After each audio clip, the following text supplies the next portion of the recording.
থেকে সরিয়ে হেদায়েতের উদ্ভাবে চলতে দেয়। কঠিন হিসাব থেকে তাকে মুক্ত করে দেয়। কাজেই হাজিরিন, এই পৃথিবী সাক্ষী আল্লাহ এরকম হাজার অপরাধী, হাজার পাপী, হাজার কাফেরকে অন্ধকার থেকে আলোর পথে এনেছেন। বেশি দূর নয়, এই আমাদের বর্তমান ভারতেই দেখেন 70 কোটি হিন্দু দেবতা ছিলেন ডক্টর শিব শক্তি। তিনি 10টা ধর্মের উপর অক্সফোর্ড বিশ্ববিদ্যালয় থেকে ডক্টরেট করেছেন। 10টা ধর্মের উপর। এই পৃথিবীতে এতগুলো ধর্মের উপর পিএইচডি করা মানুষের সংখ্যা নাই। তিনি যখন 10টা ধর্মের উপর পিএইচডি করলেন, তিনি দেখলেন এই 10টা ধর্মের ভিতরে সবচেয়ে বেস্ট এবং একমাত্র সত্য ধর্ম ইসলাম। 70 কোটি মানুষের সামনে যদি নিজের দ্বীনের ঘোষণা দেয়, নিজের তাওহীদের ঘোষণা দেয়, তাহলে হিন্দুরা একটা কিরাটোলা দিলে তো কিছুই থাকবে না। তিনি কি করবেন চিন্তা করছেন। হঠাৎ করে রমজান মাসের এক রাতে ডক্টর শিব শক্তি ঘুমিয়ে গেছেন।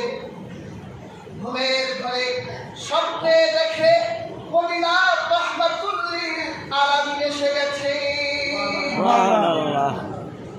দেখে শিব শক্তি তিনি ভয়ে দৌড়াচ্ছে, আর তার সামনে রাহমাতুল্লিল আলামিন এসে শিব শক্তিকে বলছে, ভয় পেও না, চিন্তা করো না, তুমি আমার সাথে বলো লা ইলাহা ইল্লাল্লাহ মুহাম্মাদুর রাসূলুল্লাহ।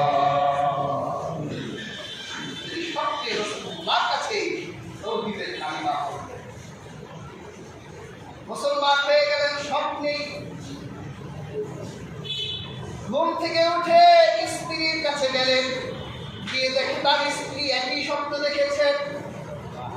আল্লাহ রাসূল এসে তার স্ত্রীকেও কালেমা পড়িয়েছেন।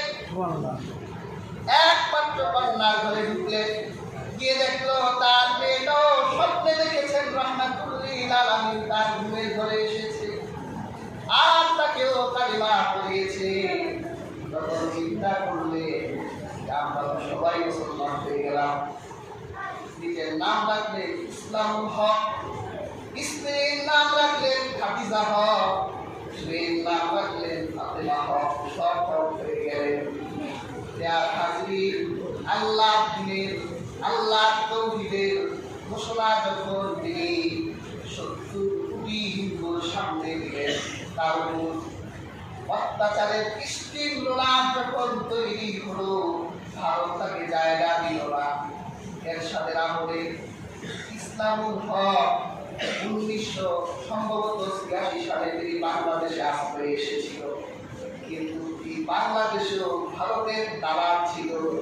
এই জন্য এরশাদ সাহেব ইসলামুল হককে এই দেশে আশ্রয় দিতে পারে নাই। জ্ঞানীর সামনে সত্য উদ্ভাসিত হবে, আর এই সত্য উদ্ভাসিত করবে কে? কারণ আল্লাহ তার গার্ডিয়ান হয়ে গেছে। এই জন্য আল্লাহ তাকে আর অন্ধকারে রাখতে চায় না, কান দিয়ে তাকে আলোর পথে নিয়ে আসে।